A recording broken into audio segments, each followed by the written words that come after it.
Hello everyone and welcome to some more Last of Us type of video. This is kind of like a live stream that I'm doing right now because I was recommended by a viewer of mine to watch Game Theory's video on Joel's Choice. I'm assuming he meant this video in particular. If not, I'm sure he would correct me. But yeah, we have a 12-minute video to go through here. This may or may not stay up on my channel, just kind of depends. I was recommended to watch this, so I'm just going to go ahead and do so. For the sake of it, so here it's gonna be a good video. About the thumbnail, I just kind of ripped it off of Game Theory themselves. I'm gonna be adjusting it a little bit later. Right now, the website that I normally use to kind of edit and whatever, do my thumbnails, for some reason it's not loading or working right now, so I'm just gonna have to work on changing that up later, so it's not like a complete 100% rip off or whatever. But yeah, this might not even stay up on the channel. Just want to keep it up or do this for a little bit. I also want to say thank you to everybody who subscribed recently. We are hitting, we just hit 370 subscribers, which is pretty cool. But we are going to now just react to this video. So, Game Theory, Joel's Choice meant nothing. The Last of Us. All right. Yeah, I think I have the chat disabled. I don't know if there's a way I can re-enable it. Hold on. Let's actually go ahead and block display capture again. Maybe just to check to see if I can re-enable it from here. Enable live chat. Okay, done. Alright, we should have live chat now. Hold on, let me refresh the page. Yep, live chat now exists. Okay, we are good. We are Gucci. So let me get back to the incognito page, and now let's open up display capture, and now let's get back to this. Okay. Hold on, let me make sure I actually did enable this. Yes, I did. Alright, we're good. Let's go ahead and now watch what's going on with the video. I'm going to be pausing, by the way, because I'm going to do a full-on reaction to this.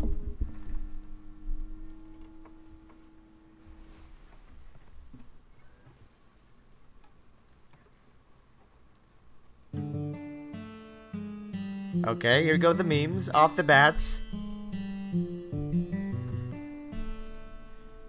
What are you doing, kiddo? Aw, this game, man. I wish it was so much better than it was. Hello, Internet. Welcome to Game Oh, wow, Theory, Game Theory. the show whose primary objective is turning your favorite cute, cuddly little video games into nightmare fuel. The game we're talking about today, though, doesn't need that treatment. The Last of Us was, is, and will always be depressing, gritty, and honestly one of the best pieces of video game storytelling.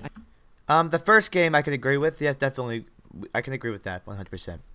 It's always been gritty and stuff. It's always been striking, and the emotional aspect. It's always been one of those pieces that has really propelled forward gaming.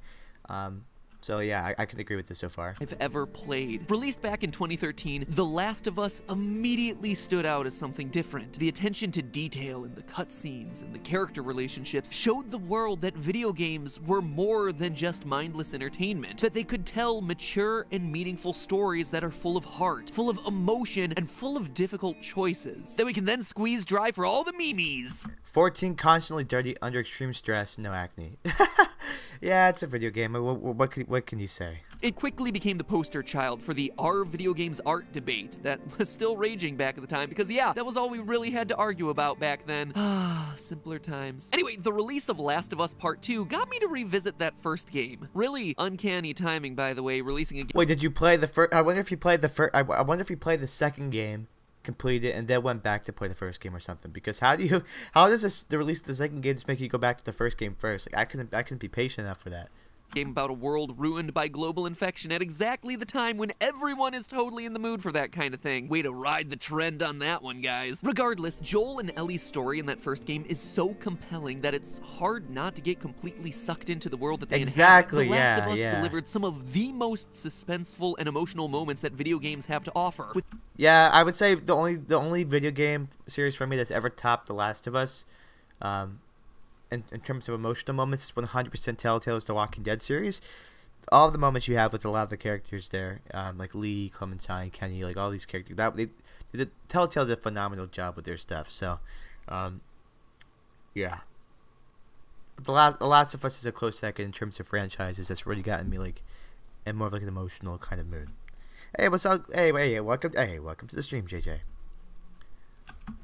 with the game's major final choice being the biggest gut punch in gaming history. With humanity falling victim to a fungal plague that turns them into zombie-like husks, we, as Joel, are forced to decide whether to save or sacrifice our companion Ellie, the girl that we've been protecting the entire game, and who has stood in as our surrogate daughter after we lose our biological one at the start of the story. You see, Ellie is immune to the zombie fungus, and the Fireflies, the human enemy faction that you encounter throughout the game, has a plan to come up with a vaccine, but to make it, they have to kill Ellie. The gut-wrenching moral decision. Can I just say, how does Marlene make it across the country to the Fireflies, knowing their destination and stuff? But then, like, she sends Ellie to go travel with Joel, who has no idea where the Fireflies even are, besides the Capitol building, and they had to already make it there. Like, I don't know about that. Whatever. Decision for Joel then is whether it's right to save Ellie or whether it's right to kill her for the good of humanity. It feels like this terrible moral dilemma for Joel, except it's completely meaningless, utterly pointless. There is zero moral quandary here, no gray area. There is very clearly a right and wrong answer, and Joel absolutely made the right call in letting Ellie live. Really? Okay. Okay. I like that. I was expecting to hear something like, the obvious choice you would think would be to, you know, sacrifice her for the vaccination that would save humanity. But yeah, well, let's hear what more he has to say about that, because I'm actually curious as why he would expect or think that, you know, saving Ellie was the best choice, right? So let's continue. You see, the Fireflies' plan would never have worked. In fact, killing Ellie to make their vaccine is probably the single worst thing that they could have possibly done in that sort of situation. And that, my friends, is what we're covering today. How The Last of Us's biggest and most difficult choice wasn't ever that really hard of a decision. Wait, now that I think about it, like, what happens if they messed up making the vaccination and they killed Ellie? Like, now your only immune person that you know about is dead. That kind of renders it useless. And not even that, but like, imagine getting a vaccination. How do you expect society, after it's been so destroyed, to get back to normal? You know, don't you think that a lot of groups or something are going to try to attack you for the virus? Maybe they like the way things are now, with having all complete control and power and freedom. Like, yeah, I mean, reinstating the whole world would be an interesting idea. Because when you really think about it, the Fireflies were a rebellious group, right? The black background, yeah, that is a really good cover art. But yeah, like, when you really think about, like, the Fireflies are like a rebellious group. Like, would you really think society and all these other quarantine zones and stuff, all these other governments, you really think they're going to probably want to go back to normal? I mean, that's an interesting idea. Or how would it even, like, smoothly transition? Because the Fireflies are seen as enemies, as a terrorist group, so that's always an interesting thing to think about. To begin with, to understand why, we have to talk about the zombie infection in this game. The main menace plaguing humanity in The Last of Us is the cordyceps brain infection. Cordyceps is actually the name of a real-world genus of fungi, and if the idea of a fungus somehow hijacking people's brains and turning them into zombies seems outlandish, well, it's not that far from the truth. Not in humans, yet, but definitely in other species. We've talked about this before in a previous theory, but to recap here, one specific species of cordyceps fungus works by infecting ants and compelling them to find a location that's ideal for the fungus to reproduce. The ant bites into the vein of a leaf and stays there for a period of 10 to 14 days, during which time the ant's body rots away, feeding the fungus as it creates more spores. So you're telling me that in an old PS3 version, they've already tried making vaccinations in the past. Wait, does that mean that they were more immune, or is it just the fact that they were just trying to make vaccinations out of something and they couldn't figure it out? I mean, think about it now with the whole, like, our current virus and stuff. Like, we have tons of governments and stuff, you know. The entire world, like, we're all, like, working really hard. Not we're all, but, like, a lot of people are working hard to, you know, get vaccinations or try to figure things out. Like, if you really think about, like, I feel like if the world has gone this far into crap, like, they probably tried almost or exhausted, like, most options. AKA, they killed every person they tried to use for a vaccine. But apparently they removed it later in the versions of the game to make it seem more like a moral dilemma. Oh, I mean, that's interesting. I mean, it's interesting, but I think the fact that they removed it means that that's not necessarily part of the story anymore. So I'm just going to, like, continue off of this idea that they haven't had anybody else for a vaccination. because that just sounds like a different story. Like this, I don't think it's part of the lore still. They just removed it for the sake of it. It can scatter to the wind. Thus, cordyceps infects more ants and continues this cycle of hijacking bodies and reproducing. Perhaps most horrifying of all, though, is that some biologists believe that the hijacked ant remains conscious during this entire process. Yo, can we move on from the ants? Like, dude, I hate bugs, dude. That makes me itchy and paranoid. Let's not do Able that. to control its own body, but still awake as its body is manipulated and consumed by the fungus.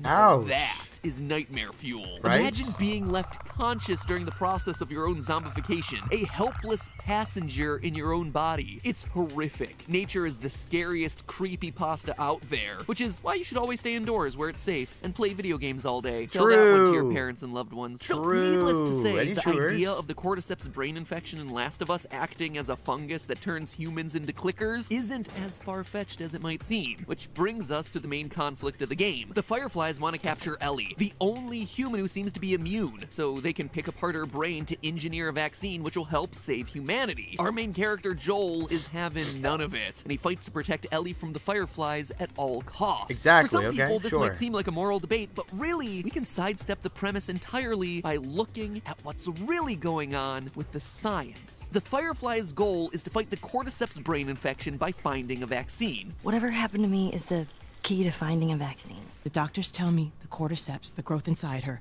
is somehow mutated. It's why she's immune. Once they remove it, they'll be able to reverse engineer a vaccine. Wait, hold on. Now that I think about it, how much would a vaccination really help in the Last of Us universe? Like, truly think about it. Like, the world is already destroyed. Everything's already gone to crap. The majority of the population's already been turned into, you know, one of the infected, like all the different kinds of variants, right?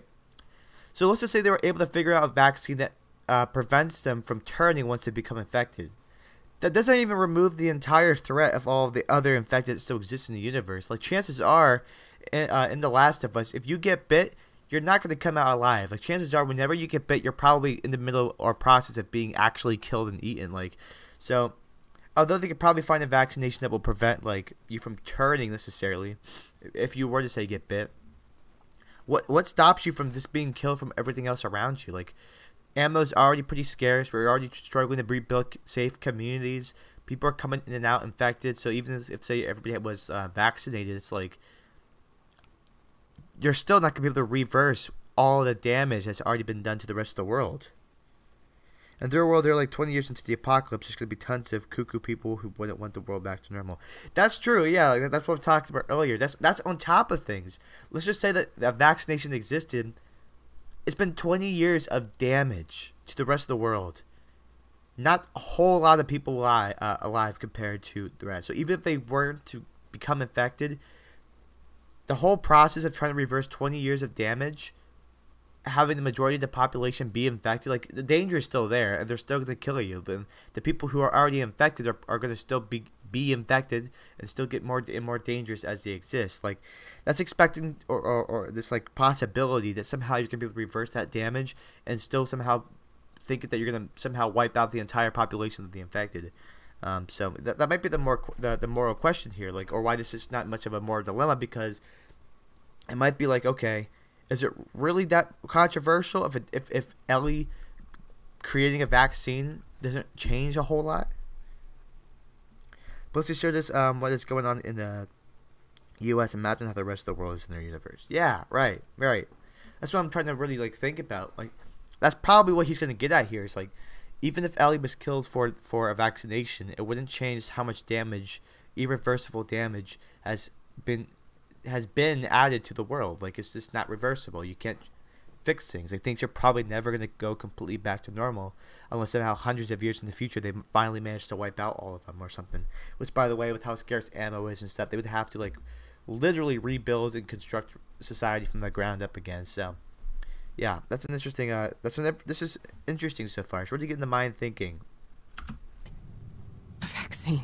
But what what is a vaccine really? Well, Yeah. first off, a vaccine is entirely preventative. If you're already infected, a vaccine ain't gonna be doing you any good. Exactly. A vaccine works by preparing you for infection. Whenever your body encounters a new kind of contamination, your body's immune system kicks into high gear and destroys it, or at the very least, does its best. The problem is that sometimes your body's immune system isn't fast enough. Viruses can multiply inside your body exponentially, and sometimes by the time your immune system has kicked it into high gear and figured out the right tools for the job, the virus has grown out of control. Basically, the immune system is kind of like a research and development department responding to alien invasions. It has to develop weapons to combat the attackers as the war is being fought. The weapons it creates are really effective, but they would be much more effective if they could be deployed at the start of the war, right as the enemy was first showing up. You don't want a situation where, by the time you finally develop the weapons that can fight off the invaders have already wiped out most of your... True. Imagine that. Like, okay. Oh, man. population. And that's the idea behind vaccines. They kickstart the immune system and prepare it against future infection by exposing it to an agent that's similar to a pathogen. That way the immune system can start building the weapons that would fight against that sort of infection before a violent version of that infection actually attacks the body. Sometimes this is done by taking forms of the infectious microbe that are dead or weakened so much that the body can fight them off without a problem. When you get vaccinated, your body's immune system is able to equip itself with all the weaponry needed to fight off a real version of that infection if Oh and when no, you actually ads! I hate ads. Oh my god. get it. Vaccines work. Let's just mute the ad. Oh wow, Valorant. Don't we just love Valorant, guys? Good job, Valorant. So glad Valorant ads are everywhere. Work really well against viruses. To name some historical examples, infectious diseases like smallpox, polio, measles, all have been effectively wiped out by vaccine use, which is great. Prior to the development of vaccines, smallpox killed over 300 million people in the 20th century alone. Now, it's nearly wiped out due to most developed nations having vaccinated populations. Just to make that clear how huge of a deal that is, compare that number of deaths from smallpox to COVID. As of writing this, 400,000 people have died due to the current pandemic. It is terrible. It is a huge, huge number, don't get me wrong. But to give you a sense of scale, smallpox killed 750 times that number before vaccinations became widespread. But you know what, though? Like, for our state of the world right now and how technologically advanced so many of our countries are, especially the United States, all the technology and resource that we have, we should be able to probably take more preventative measures to not even have 400,000 deaths. The fact that across the world we have this many deaths is still kind of ridiculous. I think we could have definitely done better, but yeah. Year alone, 1967, so not that long ago, it was estimated that 15 million people contracted the disease and 2 million died. That is crazy scary, but vaccines helped to finish off smallpox. So it's pretty obvious why the Fireflies would want to develop a vaccine against the cordyceps brain infection. Vaccines are obviously good. They save lives, hundreds of thousands of lives. There's just one problem. All of the diseases we just talked about, smallpox, polio, they're all caused by viruses, not by fungus.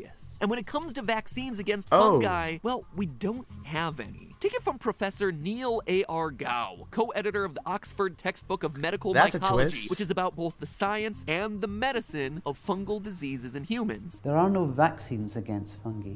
Neither are there any established immunotherapies where you help the immune system to work together, perhaps with an antifungal drug, to achieve a better outcome. The cordyceps are based on a fungal infection. Fungi That's not good. Well, quite a bit different from good. viruses. Viruses work by hijacking your cells and forcing them to replicate so the virus can make copies of itself, kind of like zombies on a cellular level. What makes it so tricky to deal with is that when you're trying to fight a virus, the virus is basically using your cells as hostages. Medicines can't be as effective because you'd just be attacking your own cells. Fungi, meanwhile, are plant-like organisms, except instead of getting energy via photosynthesis, they get their energy by sapping it from living organisms. They don't that's not hijack good. your existing cells. Instead, they're foreign cellular So much for organisms that vaccination, live inside your body. They are separate cellular components. As a result, they're actually way easier to deal with. Drugs and treatments can attack the fungal cells and only the fungal cells directly, correctly because they're not intermixed with our human cells. All you need to do is get some, I don't know, some athlete's foot spray, like some tough actin tenactin, and spray those zombies away. In all seriousness, while a vaccine treatment for fungal infections is theoretically possible and something that is currently being studied by real-world researchers, one, they tend to be largely unnecessary for the reasons I just stated. Fungal infections are just easier and safer to fight, and two, even if it was necessary to fight this infection that we see in The Last of Us using a vaccine, it's currently something that's beyond the reach of real-world researchers performing cutting-edge studies in modern laboratory environment. Exactly, like that's a point I was going to make too. Like,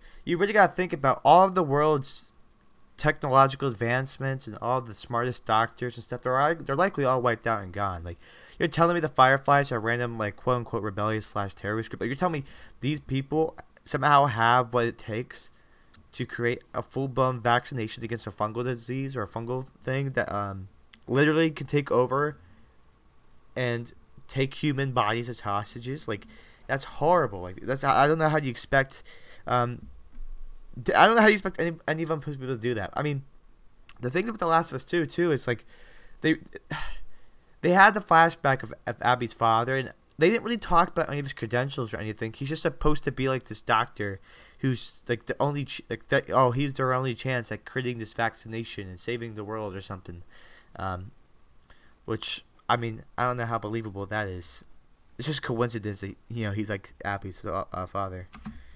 It seems doubtful that the Fireflies working in the ruined post-apocalypse of The Last of Us would actually be able to create the world's first and this is 20 years into the future. Making matters even worse, though, they're going about the process the wrong way. The Fireflies' plan for developing the vaccine is backwards. Vaccines work by exposing your body to a safe form of the pathogen so that your natural immune system can build up antibodies to fight it off if it comes in contact with the real thing. The key to finding a vaccine here would be coming up with a weaker, non-threatening form of the cordyceps pathogen so that the human's immune system could build up the antibodies it needs to fight the actual cordyceps infection. Their work should be focused on the infection, actually disarming the fungus, not on Ellie's brain. In fact, if the Fireflies really wanted to use Ellie to fight the cordyceps, the single best thing for them to do would be to look at the antibodies that her body is naturally producing, and that doesn't require killing her. In fact, killing her would be the single worst thing that they could you remove your only do. immune In the real person. world, plasma therapy is a thing that's being used to fight infectious diseases around the world. Infections, just like the coronavirus, the situation we find ourselves in right now. People who had the COVID-19 virus and recovered from it can donate plasma, which is filled with the antibodies that their body built up while fighting the virus. This antibody-filled plasma can then be transfused into other patients who have been more recently affected and whose bodies haven't had time to build up those antibodies, helping them beef up their immune system and give them the head start that they need to fight off the infection. If the Fireflies really believe that there's something special about Ellie's immune system, killing her is the last thing that they should want to do. Exactly. So, yeah. Okay,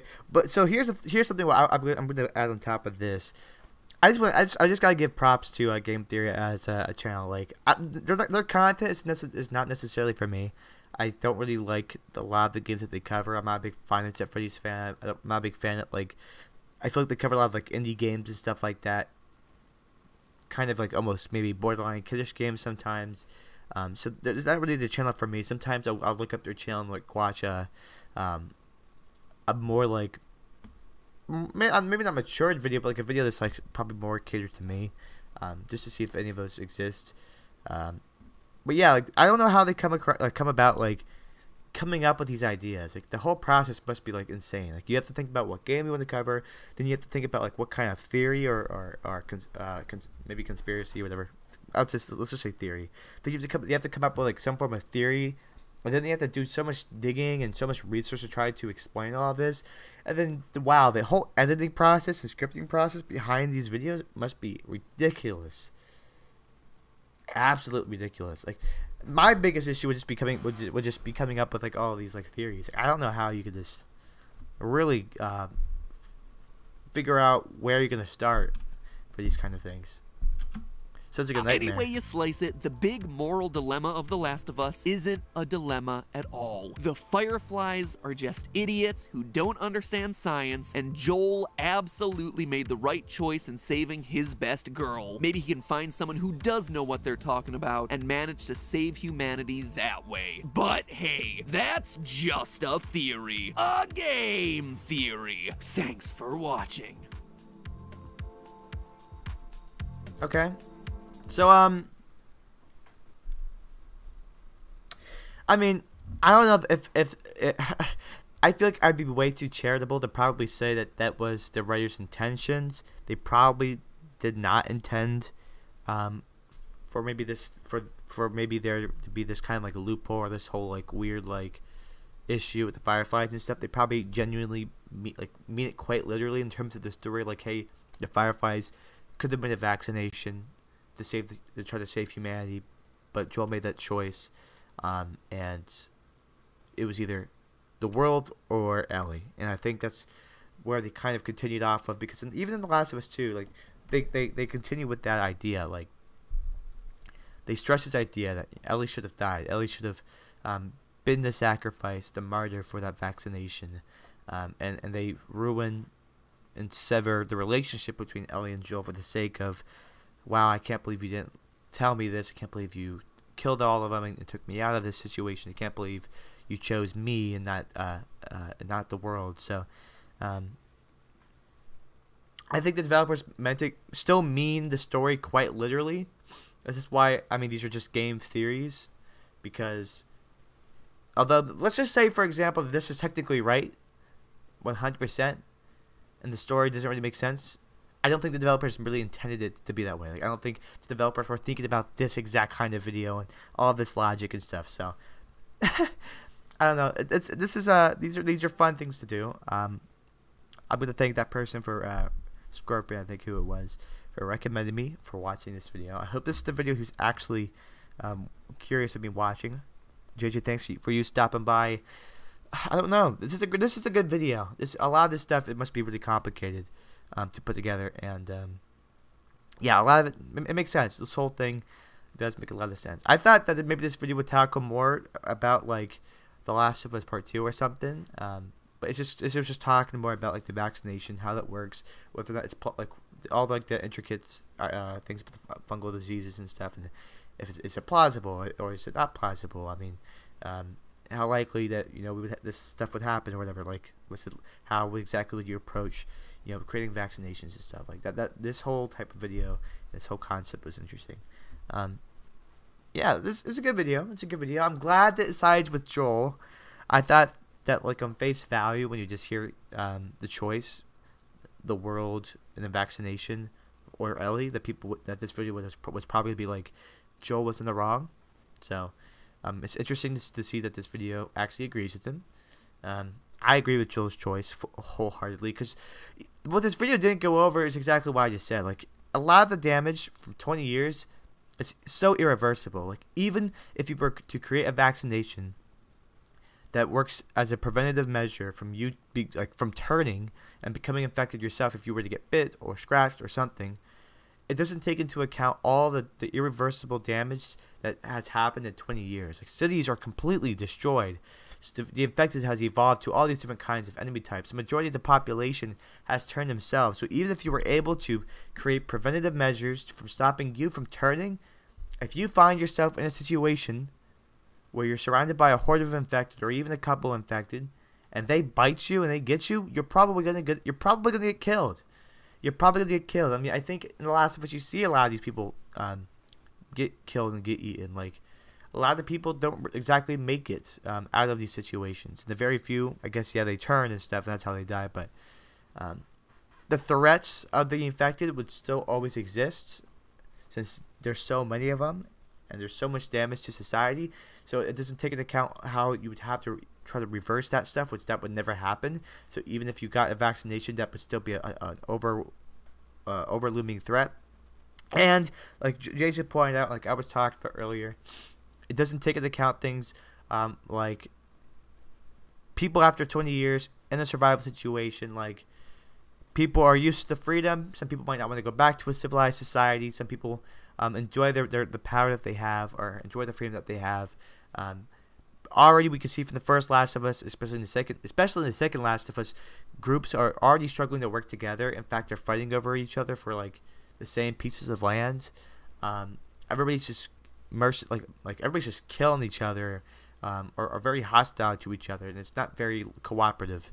It's obviously we have a few factions that have built themselves up in numbers, and the civilizations have built themselves up from the ground up, but trying to convince people, especially from a group of Fireflies who is seen as like a rebellious terrorist group, to expect any of these factions or towns or cities to look at these group of people, that especially a lot of these quarantine zones are trying to wipe out these kinds of people, trying to wipe out the Fireflies, to expect, even if they found a cure or a vaccination, to expect them to work with the Fireflies and rebuild society and stuff, like that's a far cry of what would probably actually happen at that point in time. So this video was really good, but I feel like there were some other points that me and JJ and stuff could have came up with. There's so much more to the world now, that the whole idea of a cure for Ellie, from Ellie, or a vaccination from Ellie was not.